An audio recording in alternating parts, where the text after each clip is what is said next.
Just saying during the commercial break how people on the Outer Banks, North Carolina, are incredibly weather savvy. And one of the savviest is our friend right here. We're talking Sam Walker of OBX today. Sir, thanks so much for spending some time with us. I know you grew up here. You've been weathered, no pun intended, many storms, many systems. What concerns you most about this one? The overwash potential, especially on Hatteras Island. We just came off Tropical Storm Melissa a month ago that put several feet of sand on Highway 12 at Merlo Beach and Rodanthe.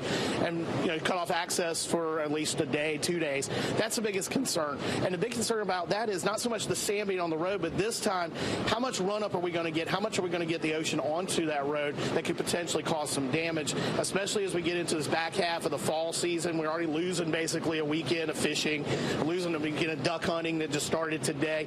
Things like that are really a big concern.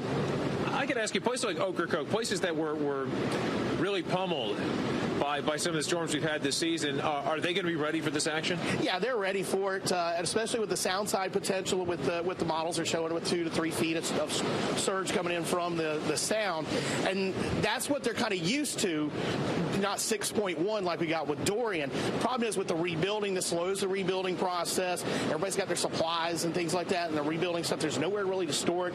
Vehicles have been replaced, and they're out there, so there's a lot of worry about that. But for the most part, it's part of life on the Outer Banks. You accept that we're going to be dealing with storms like this all the time, and they're going to cause their own issues, and you're just ready for it, and that's what it is. Okay, that goes back to the weather savviness that we were talking about. I got to tell you, though, we still, I know we're not in the height of the visitor season, but there's still a lot of folks from out of town that are here. This place is beautiful year-round. What advice would you give to the visitors that may not have that preparedness? One thing, check with their accommodations provider, because they're going to have the updated information by the minute from emergency management, from us at OBX Today and our radio stations.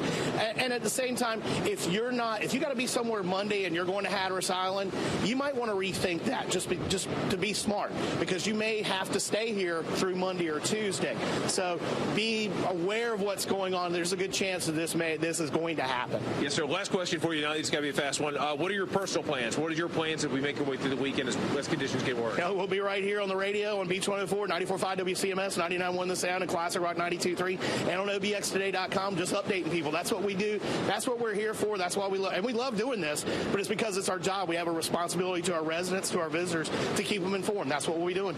Sam Walker, sir, thank you so much for your time. I appreciate it. Yep. Kelly, great guy there, and no doubt about it, he's going to be one of the many vigilant here, looking at the storm coming in from the horizon, how it's going to affect this great area. Wind going to pick up with it. I'm sure those power outages will come, and of course, Kelly, remember, flooding a huge threat for so many. Back to you.